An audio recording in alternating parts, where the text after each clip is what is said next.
So, Chloe, very good morning to you. For the first time ever, I think, since the last time I can remember it, probably last year, we're not actually talking about the useless Labour government this morning. We're talking about Baroness Bra, as she's known, Michelle Mone, last night under pressure to pay back £122 million the taxpayer wasted on useless Covid kit. This has been going on for quite a long time. There's been all sorts of investigations, finally got into court yesterday, and finally she was told, yeah, you messed up and you shouldn't have done it, and now you have to pay the money back. My problem with this story is that the company that is being forced to pay the money back has been put into administration and only has assets of £600,000.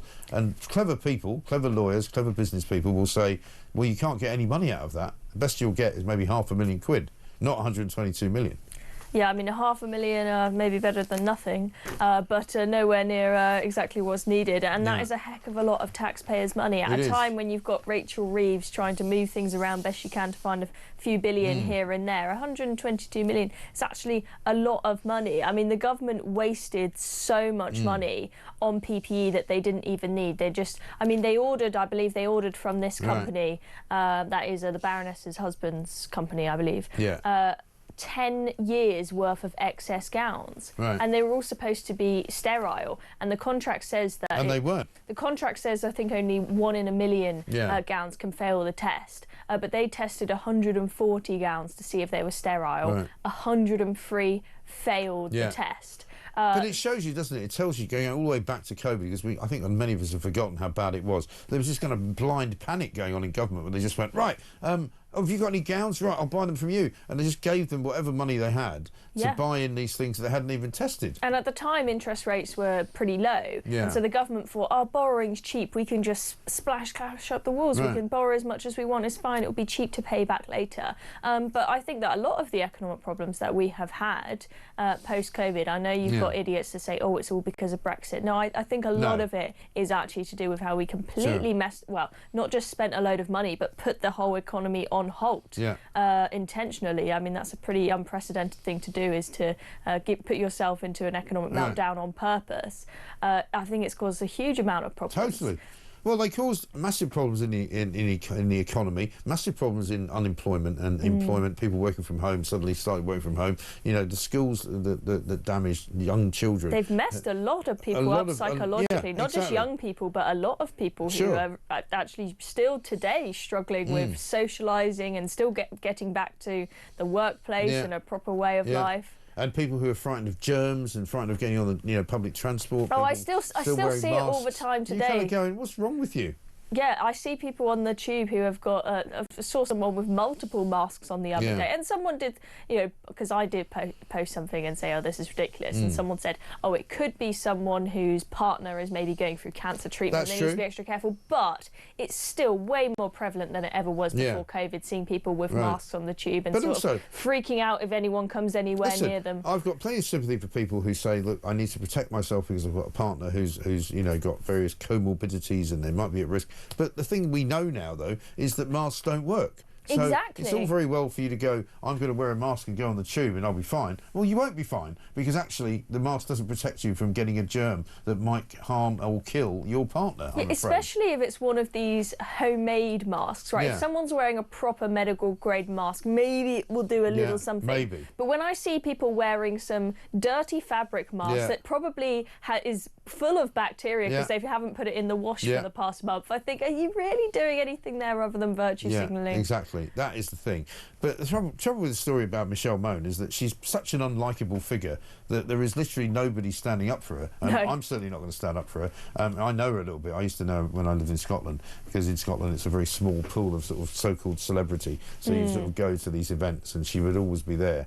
But basically, she did an interview, you might remember this, from December of 2023 with the BBC, with her husband, whose name is Doug Barrowman, and they tried to sort of make out that they were being made the scapegoats. And actually, I have some sympathy for her on that, because yes, they were kind of made the scapegoats, because they were the, you know, the obvious face of what looked like a rip-off by people who were making a lot of money. But listen to her saying she hasn't done anything wrong, and tell me that this does not bring a tear to a glass eye.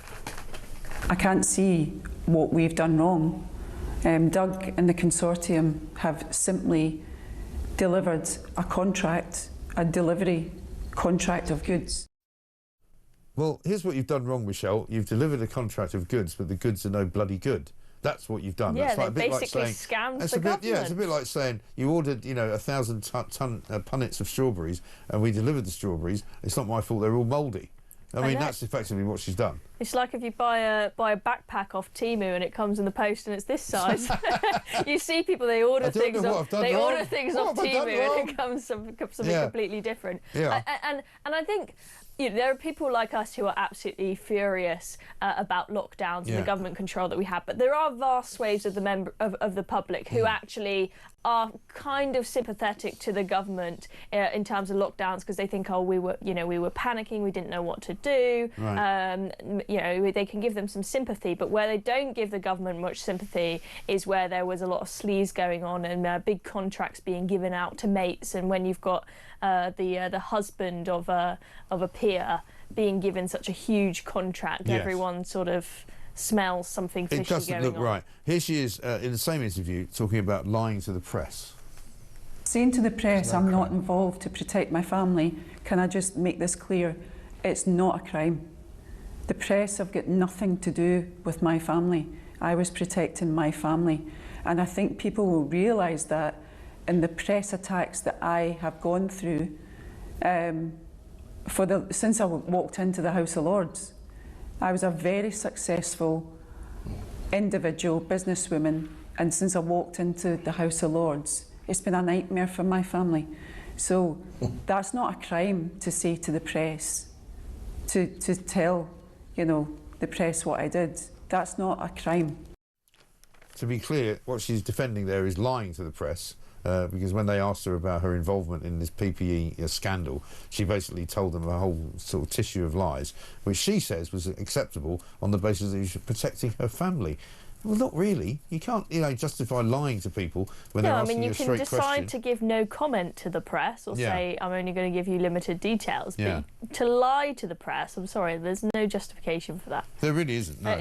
I don't think she's buying anybody's sympathy there. Nobody is sympathetic. I mean, this is what I'm saying. I mean, it's quite extraordinary, because normally, in almost every case, even when you talk about sort of, the most horrendous, hideous criminals, people that have, been serial killers, you can usually find somebody who goes, well, here's a sort of, I don't know, a narrative that might forgive them for some reason or some way, shape or form. But there is no one who has any sympathy for her, because she's such a hideous character.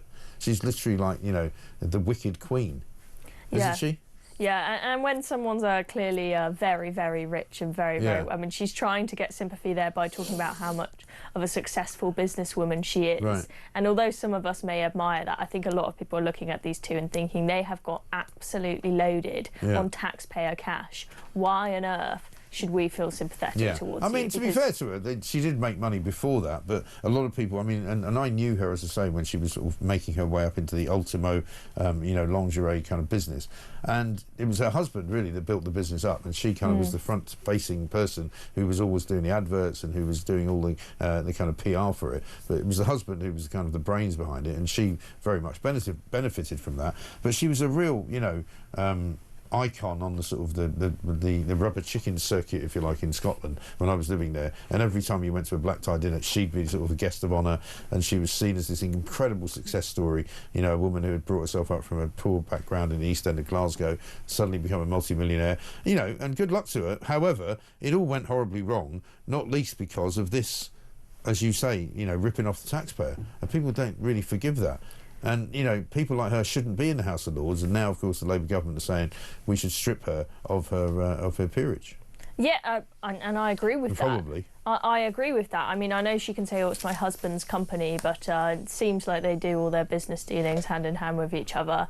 And there would have been discussions between them. And, the suspicion is that they got this contract potentially because she is a peer and because it was a deal for the mates. And because you were a friend of Michael Gove's, because she sent a message to Michael Gove. This is how it all happened. She sent a text message to Michael Gove and said, oh, I can help you. I've got a lingerie company. We've got these factories in China and the Far East, and we can just, instead of making bras and knickers, we can make gowns. And that's what they did, effectively. Exactly. So clearly it's been a deal for the mates, which seems very, very sleazy, very typical Tory sleaze. Very Tory sleaze, yeah. But we're not talking about Yeah, I mean, it almost makes the sleaze about Keir Starmer having the odd pair of glasses here and there seem like a drop in the ocean when you're talking about 122 million quid of taxpayer cash being wasted. That will absolutely infuriate people who quite rightly at the moment are thinking, I'm really struggling to pay my bills, to put the food on the table. I look at my pay packet and I see how much is going to the government. Why should I hand them all this money when it's being wasted on PPE that doesn't it's not even useful? Well, it also tells you what's wrong with the system, because it shouldn't be allowed to happen. There should be safeguards, you would think, in place. And I know that COVID was an extraordinary situation where nobody really expected it to be what it was. And you know, Boris Johnson's previously said, and so has Matt Hancock, we just kind of, you know, remember Matt Hancock gave a PPE contract to his mate who ran a pub somewhere in, you know, Suffolk, because nobody really knew what was going on, and everybody just went, if you can help us, we'll give you a load of money. And I mean, they were just literally handing money out like confetti. Ridiculous. I know, and that is what happens when you're spending someone else's money and not your own. And I think this is it's stories like this that really make the taxpayers think, why do I even bother? Why do I even bother going to work? And it makes them so angry when they see so much money going from their payslip. Because people wouldn't mind paying somewhat high taxes if they could see the government spends my money carefully, they spend it well, they spend it effectively, I can get a doctor's appointment. And they give it to people who deserve to have it. Exactly. And then when they see stories like this, and they see countless stories day in, day out, every single day we've got a new story about how money is being splashed at the wall on asylum seekers. I mean, one of the latest ones was those taxi rides, right? That was absolutely infuriating. And then you see that the public services we have that they do throw money into, they never seem to get any better. They just seem to get worse. People think, why do I keep paying more and getting less? Why do I even bother? People wouldn't mind it if they saw a little bit more money coming out of their pay packet, if they then genuinely saw the country improve as a consequence. But all they seem to see is these these clowns in charge, just splashing it up the walls wherever. And how are they so useless at not seeing what everybody else could see, which is clearly, if you were sitting in Downing Street during that period, you might have said to Michelle Mone, well, hang on a minute, you know, how can you suddenly pivot to making these gowns? We won't give you 122 million straight away. What we might do is actually watch and see what the first shipment of gowns is like, and if the gowns are good, we'll give you the money. And that's what would happen in any other commercial situation. But of course, in government situation, they give them the money first and then wait and see how good the stuff is. And you go, that's not how you should be doing it, you complete morons. Yeah, and as I said before, some people give them an element of sympathy on the basis that we were in a panic, we were in a hurry. So the first lockdown that we did, 3 weeks to flatten the curve. Imagine if it was only 3 weeks, that would have been glorious. But I didn't mind that, because I thought, right, it's a new virus, you don't know what it is, I understand you've got to act quickly. But then after that, I mean, they had so many advisors, so many people involved in trying to figure out what to do with COVID. To continue and they lied to us as well. To continue lying to us and making absolutely absurd mistakes, not just on taking away our liberties, but spending all our money away, I think is absolutely unforgivable. And as we've said, it's had real lasting consequences on the economy, on the public purse. We've got, we took money out at a time where there were lower interest rates, but then we've got, our country, for example, has I think it's the highest of any country, the percentage of our debt that is linked to inflation, the interest rate being linked to inflation. And so then when we had inflation creeping up, remember we had it when it was in double digits, I mean, Rishi Sunak was going into an absolute meltdown because he could see that was because of energy prices, the debt service payments consequently going up and up and up, because we've got so much debt that is linked to the inflation rate. And so all this debt that we accrued by borrowing all this money during COVID may have been supposedly cheap to borrow at the time, but is now costing us an arm and a leg. And we spend, what, over 100 billion a year just servicing our debt? Because somebody in the Treasury decided it was a great idea just to keep borrowing money and paying people like Baroness Bra, as she's being called in the papers today. Let's have another look at what she said back in that December interview in 2023 with the BBC. She said, we've done a lot of good for everybody. If we were to say of anything that we have done, we've done a lot of good. But if we were to say anything that we have done, that we are sorry for, and we should have told the press straight up, straight away, nothing to hide. And again, I'm sorry for that, but I wasn't trying to pull the wool over anyone's eyes. Really? This is the same woman who just 5 minutes ago said that she lied to the press to protect her family. Now she's saying she should have been more honest with the press because that means that she wouldn't have been scapegoated. I mean, the whole thing is a massive car crash, isn't it? Absolutely ridiculous. She's clearly clutching at straws in that interview to try and save her reputation. Yeah, the thing that's interesting is Labour are trying to make hay out of it as well by saying we're going to give this money back to schools, we're going to put it into hospitals, we're going to put it into... They're not going to get the money. One, they're not going to get the money, right, because the company has been put into liquidation and is only worth now 600,000 or so. So they're not going to get 122 million out of that. And apparently, according to people who know about these things, they're going to have to go through the courts to try and then chase her and him independently, and because they'll be indemnified from any losses made by the company. I don't think they'll ever see the money. So no. it's a massive they story. might try and squeeze some. Maybe they'll lose their house or something. Well, they've had to squeeze sell a bit of money out of them, but that might only, they might get a few million quid. But they've had to sell the Lady M yacht. I'm afraid. Oh, I don't want you to feel too upset, but they only got Poor 6.8 million for that. I said, it's a bit of a drop in the ocean, literally, if you pardon the pun, for this COVID contract that they owe. 100, they're not going to get. I would say they'll be lucky. It must be a fancy yacht, though, 6.8 million. It's not bad, is it? It's a proper sailboat as well. It's not one of those big sort of Russian, type, massive, sort of destroyer-like looking yachts. The huge damage sum is due on October the 15th, and it's not clear from what I can read in The Sun today and various other papers what happens if they don't get the money. Because, I mean, a bit like you and I mean, if you don't pay a debt, you get the bailiffs turning up on your door, knocking on it and going, come on, open the door, we're going to take your, your chairs, your table, you're going to take your bed, we're going to take your kitchen cabinet. Well, the thing is, it's a bit different if... They can't do it, can they? Well, the thing is, it's quite different if it's a limited company owes the money as opposed to an individual. Exactly. Because with the limited company, they can take everything that the limited company owns, but they can't. And also, I think in terms of bad credit record and all of that, it's all just with the limited company. It's not with you as an individual. No. And so that's why it's a limited company. Exactly. So they can just close down the company, and that will be that. And say, well, here's all we've got is £500,000. Yeah, and that's all they'll get. We still owe you 121. Unless they have other assets. So I mean, I know you said they had factories that they were using to make PPE. Were those factories that they were just renting, or do they own these factories and potentially could sell them off and make some cash? I don't know. It's unlikely they're going to be able to collect any of this money. Maybe she can sell off the remaining stock of bras that she may have in a warehouse to raise a few quid. Yeah, amazing. And then you'll get cheap bras flooding the market. It's 6:23. Lots and lots of other stories to do. We're going to talk about Keir Starmer. Don't forget, he's not out of the woods yet because he was quizzed yesterday on all manner of things, including why he doesn't think Donald Trump's a racist, but he does think that Nigel Farage is. This is Talk.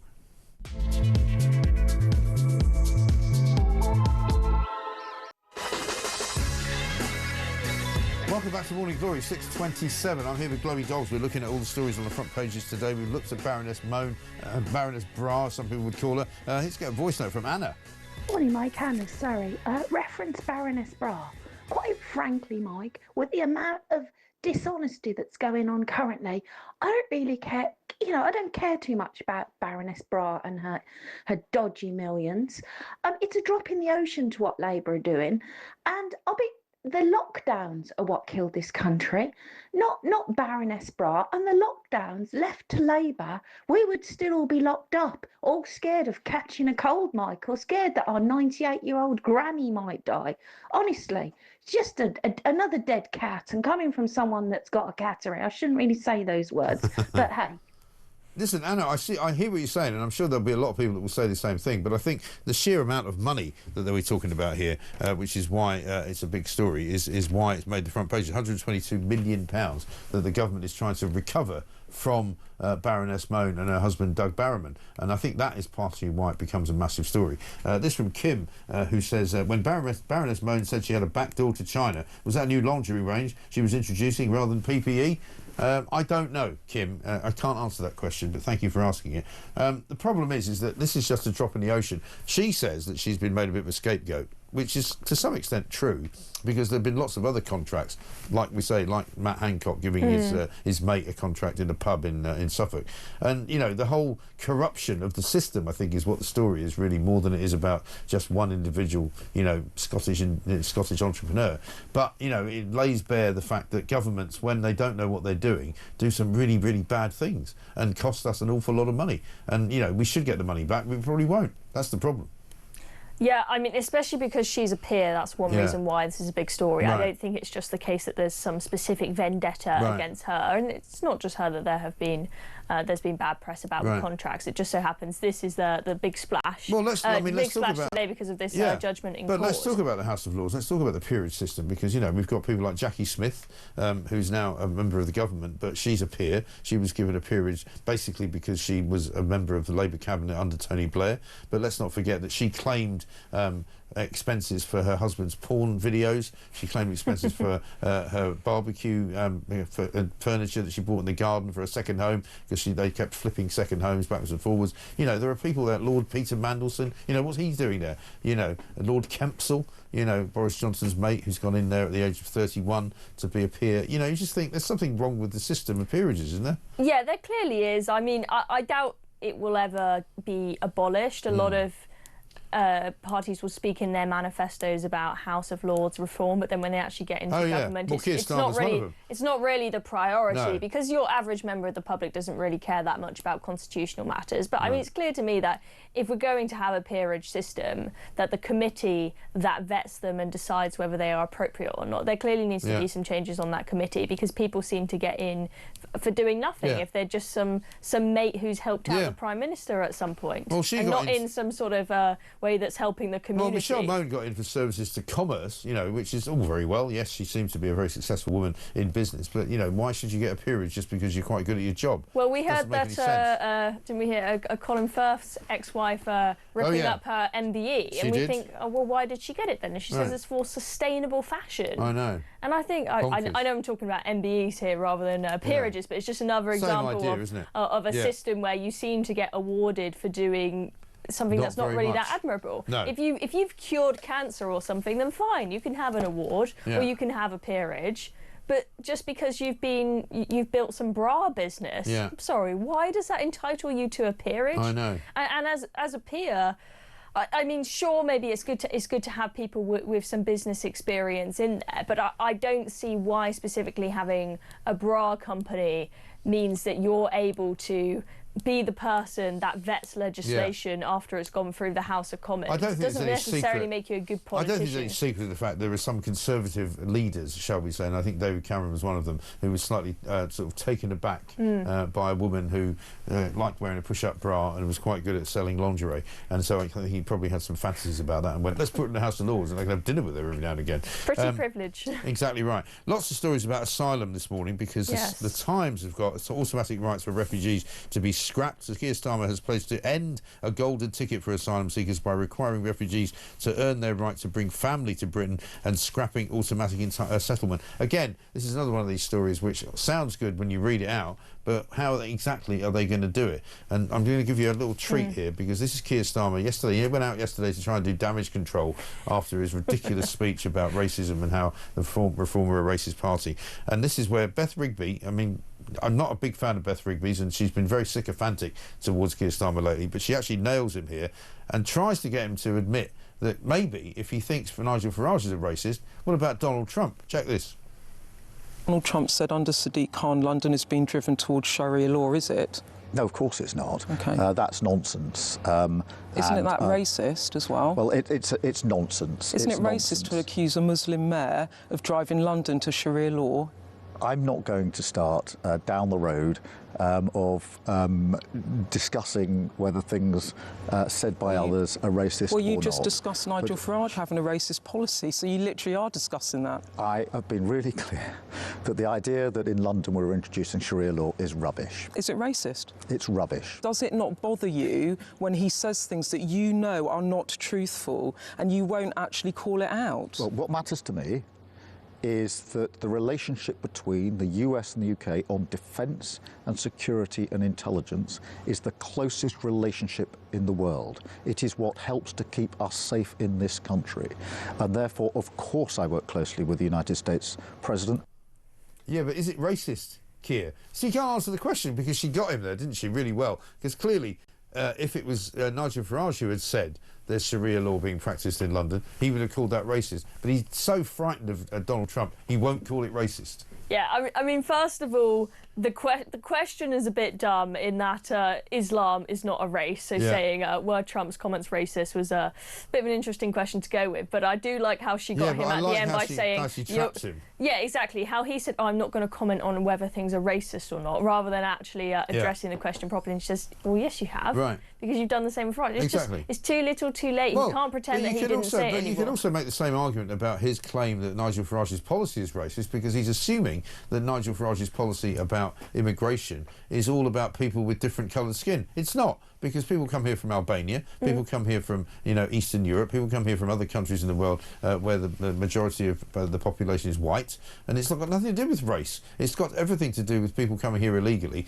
and trying to live here when they don't have the right to do so. Nothing to do with what colour their skin is. Exactly. Well, one thing that infuriated me listening to snippets of Keir Starmer's speeches at conference, and also the interview he did where he said that Nigel Farage's policy is racist, is that he was simply lying about what Nigel Farage's policies were. Not only was he suggesting that it was about the colour of people's skin, but he was also saying, oh, Reform's policy on indefinite leave to remain, what they're going to do is they're going to kick out all the hard-working doctors, nurses and teachers who have come here and contributed to this country, made life here. No, they're not. No. They're saying that if you speak English and you work a job rather than live on benefits, you can stay. Right. Doctors, nurses and teachers, I assume that they all speak English, I hope so, and they're also earning a wage. They'll get to stay. So he's simply lying about Reform's policies.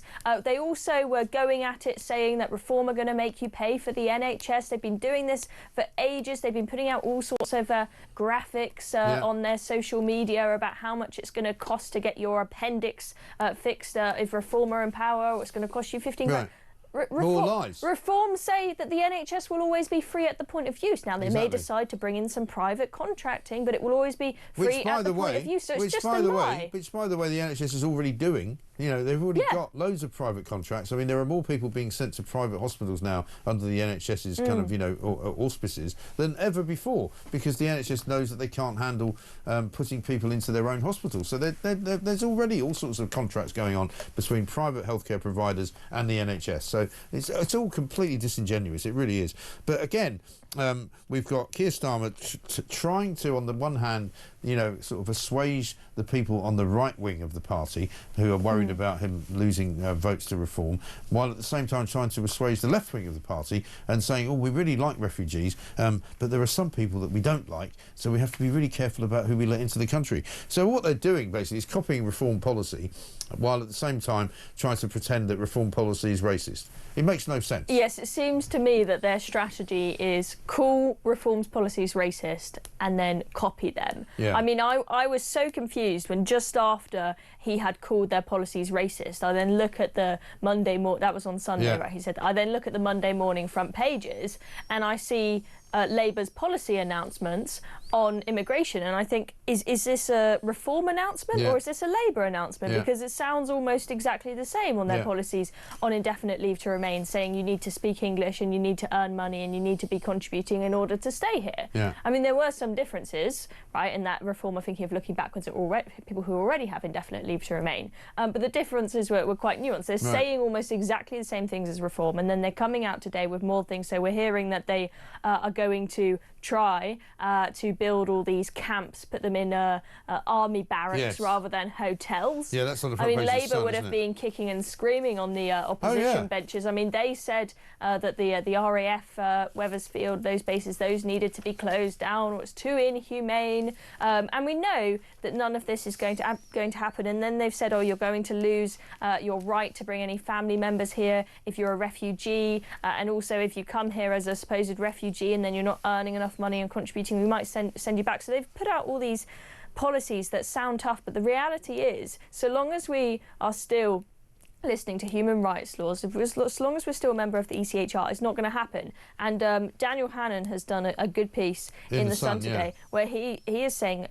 Keir Starmer will never do what it takes to sort out the immigration problem. He is a human rights lawyer. I believe he said along the lines of, there will never be a world in which being a human rights lawyer will not be a huge part of my life. That is what he's built his career on. Is he suddenly going to leave the ECHR and say, oh, we can ignore human rights law if it says this person needs to stay, if it says they've got a right to a family life, if it says they might suffer persecution if we send them home? No. Keir Starmer is never going to do it. But he's effectively trying to say today that the right to a family life and the right to bring your family with you into Britain if you come here as a refugee is going to be over. I doubt very much if that's actually going to happen. No, we know it's not going to happen. Yeah. There's no way, because even if the government say this is what we want to do, the lawyers and the judges will stop them unless you change the law and you leave the ECHR, you leave the UN Refugee Convention. They're going to stop you. The judges will stop you. We've got an activist judiciary. Yeah, and unfortunately so. Let's get a voice note from Darren on the attacks on reform. Morning, Mike. Darren from Suffolk. Great show as ever. I just wanted to let you know, Mike, wherever we are in the world, we're always listening to the home of common sense. I'm just sailing around the Greek islands at the moment, in the gym, listening to Mike Graham yesterday, catching up, and now listening to the home of common sense. Can I just say that these Labour people, when you read lip, it's like, how long can we keep this nonsense going?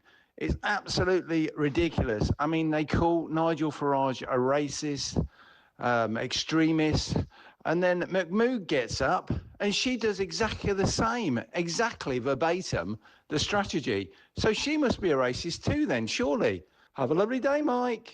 Darren, what a lovely message, and thank you so much. Sailing around the Greek islands sounds nice, doesn't it? He stops off in the gym, he's listening to us, this is what goes on. The home of common sense goes worldwide. Coming up, we're going to talk a little bit about net zero and Ed Miliband, because he's been in the news lately, and also we're going to find out what exactly has been said about what we're going to be doing and getting energy from going forward. This from Tash in Bexhill. Good morning, Mike. So Labour thought they were going to get some money back from the Conservative duff orders, and Labour says where they intend to put it. Still spending and not paying the debt. Typical. Great show. Thank you very much indeed. Thank you, Tash. We'll be back with more coming up after this.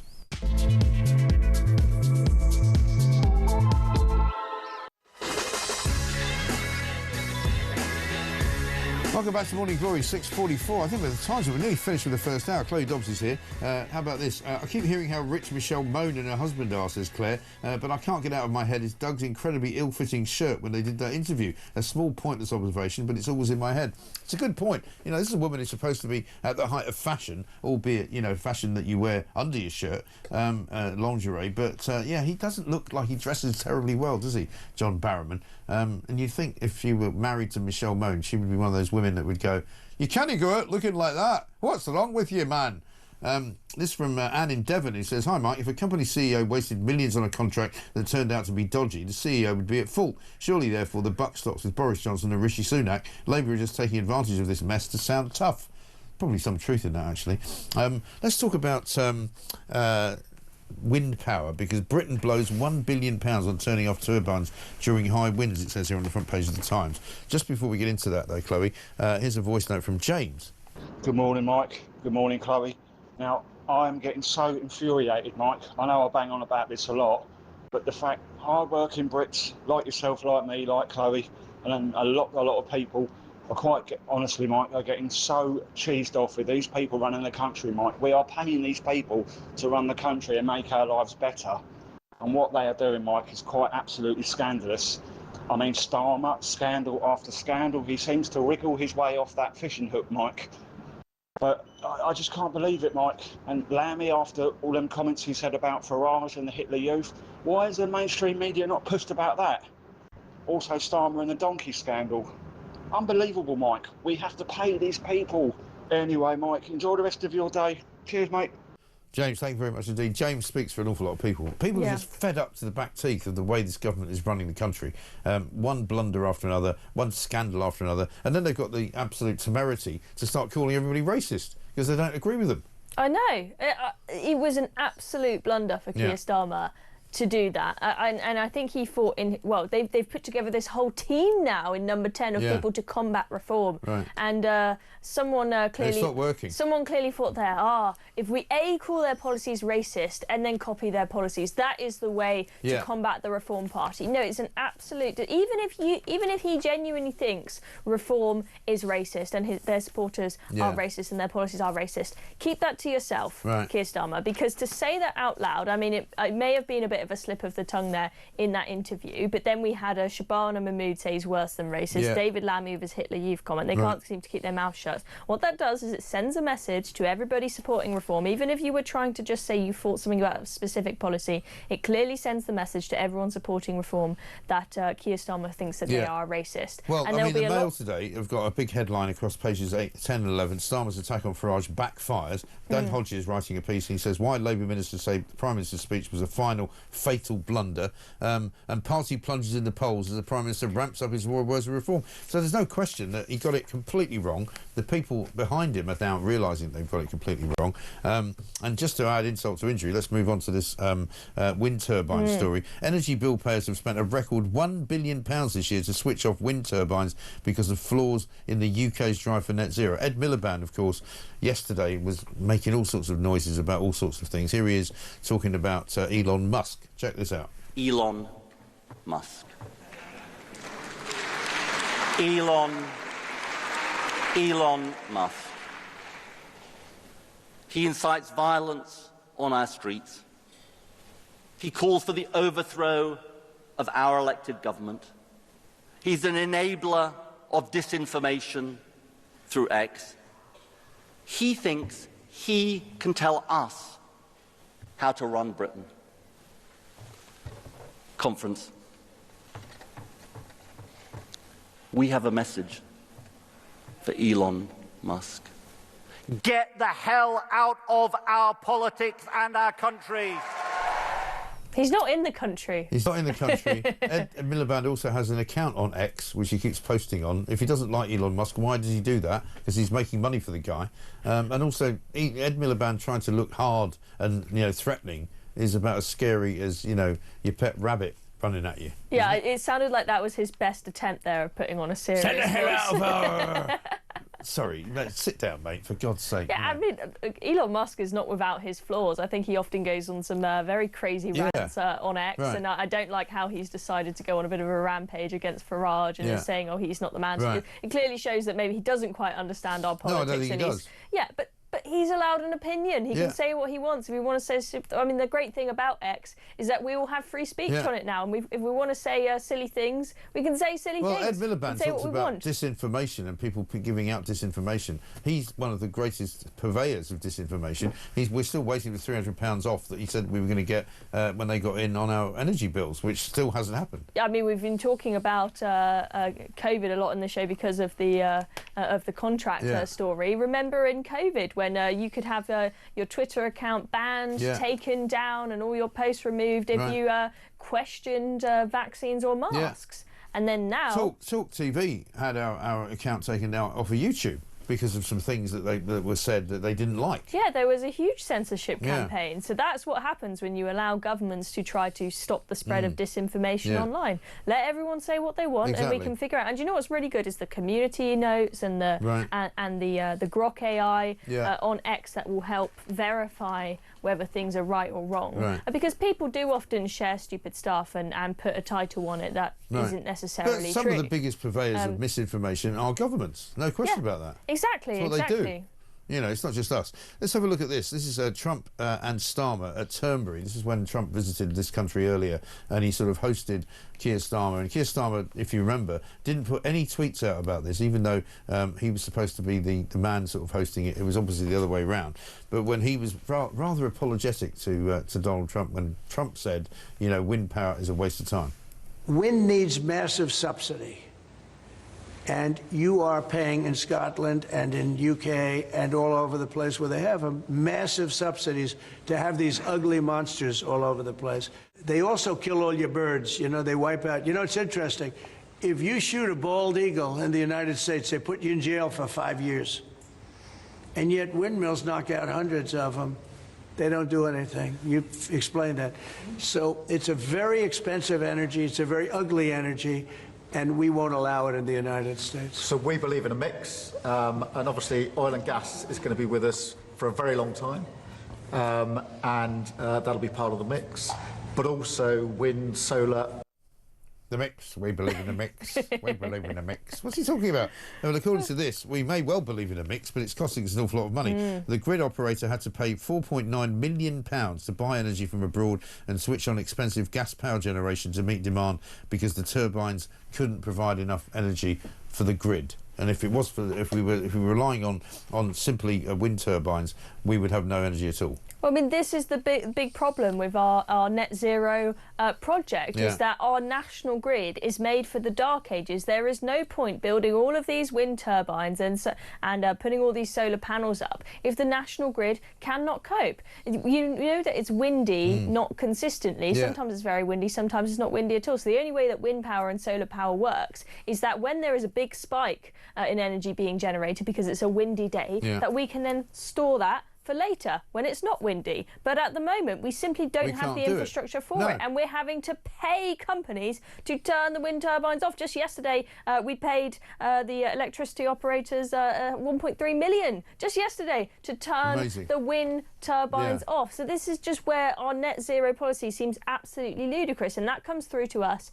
in higher energy bills. Ed Miliband told us that energy bills were going to go down by 300 quid. I don't know if you saw the interview with Keir Starmer speaking to Susanna Reid. Susanna Reid is normally very woke, but she really actually did go for him on, you know, how on earth are people supposed to believe that their lives are getting better under Labour? You promised the energy bills would come down, and they're going up and up and up because they had some lady called Rhonda go on their show, a black lady supporting reform. How on earth can Keir Starmer call her racist? And she's there saying, I'm about to be evicted because my rent's gone up, my energy bills have gone up, my food bill's gone up, I'm working 2 jobs because one isn't enough. Keir Starmer, I can't sit around and wait for you to maybe one day bring the energy bills down. They go, but then Keir Starmer sat there insisting, oh no, we are bringing the energy bills down. They're going to come down. Don't worry, just trust me. It's ridiculous. Maybe we should ask Jürgen Meyer, the man that runs GB Energy, how he's going to bring the energy bills down. Not my job. Check it out.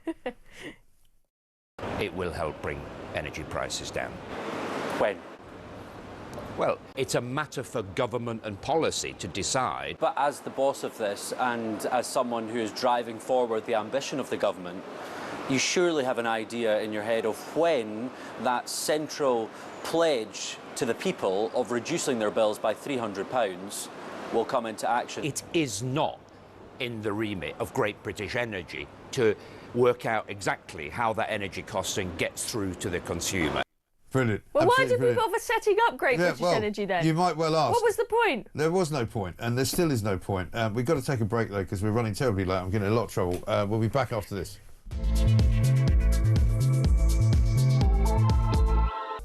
Chloe Dobbs is here with me, but we're almost out of time, Chloe. Excuse me. A couple of stories to quickly mention. Harry apparently is going to drag his brother William into a court fight with the Daily Mail. That's one thing. A load of food companies are saying to Rachel Reeves, would you stop charging us so much money because we can't make any money? And apparently in Scotland, they're going to put so much tax on your second home you won't be able to live there. Well, let's talk about the food inflation because this really affects people. This You've got about 20 seconds to do that. This has been really high for ages, but we're hearing VAT may go up. And we were told that this new budget is going to be all about living standards. How can it be about living standards if the cost of food is going up and up because you've raised national insurance, you've raised the minimum wage of the people working in supermarkets, and then you're going to whack higher VAT on food? It's absolutely ridiculous. Totally mad. Chloe, thank you very much indeed. Have a lovely day.